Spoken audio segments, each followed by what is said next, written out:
Pump নষ্টের অজুহাতে বোরোর ভরা মৌসুমে পানি দিচ্ছে না গঙ্গা কপোতাক্ষ সেচ প্রকল্প।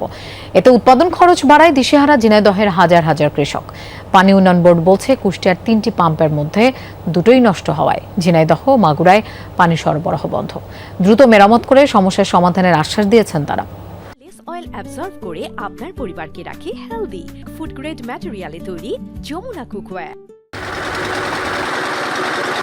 ঝিনাইদহের হরিণাকুণ্ড উপজেলার 7 ব্রিজ এলাকার গঙ্গা কপোতাক্ষ সেচ প্রকল্পের প্রধান খাল এটি। বোরো আবাদের ভরা মৌসুমেও পানির অভাবে করছে খা খা।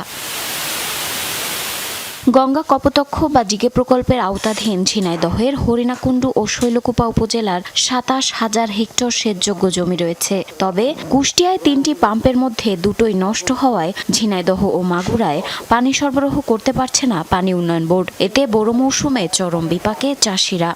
যারা আপনার অফিসার আছে তারা বলে যে ভেড়ামারার পাম্প নষ্ট, এই নষ্টের কারণে এখানে ঠিক মতন পানি আসে না। আগে অতিরিক্ত পানি পাতাম এবং পানি আমরা কৃষকের মাঠেও দিতাম।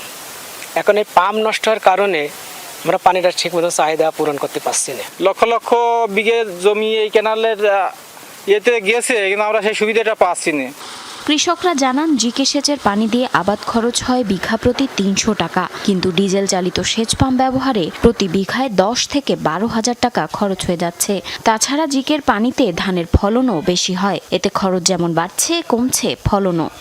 পরিমাণ মতন পাচ্ছি না, আমাদের মেশিনও চালাতে হচ্ছে। তেলের দামটা এখন তেলের সংকট, তেলের দামটা বেশি। ক্যানালে পানি পাইলে তো আমাদের ভালোই হয়। ইঞ্জিন চালিত যে মেশিন দিয়ে আছে সেচ দেয়, এতে আছে ব্যাপক আছে খরচের একটা ব্যয়বহুল আছে। পানি পাই না, চৈতে ধান করতে আমাদের বিঘে প্রতি 5,000-6,000 টাকা পর্যন্ত খরচ। চাষি এই তেল সংগ্রহ করে পানি দিয়ে ধান চাষ করে চাষির ঘরে কিছুই থাকছে না বর্তমান। পাবো কর্মকর্তারা জানান পাম্প মেরামতের কাজ চলছে, সামনের মৌসুমে পানি সরবরাহ করা সম্ভব হবে এমনটাই আশ্বাস দিয়েছেন তিনি।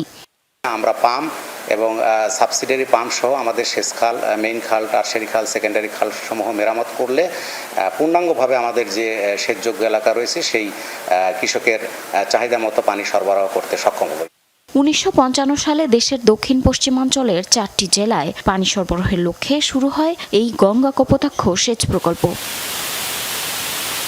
জারিন অর্নি, যমুনা নিউজ।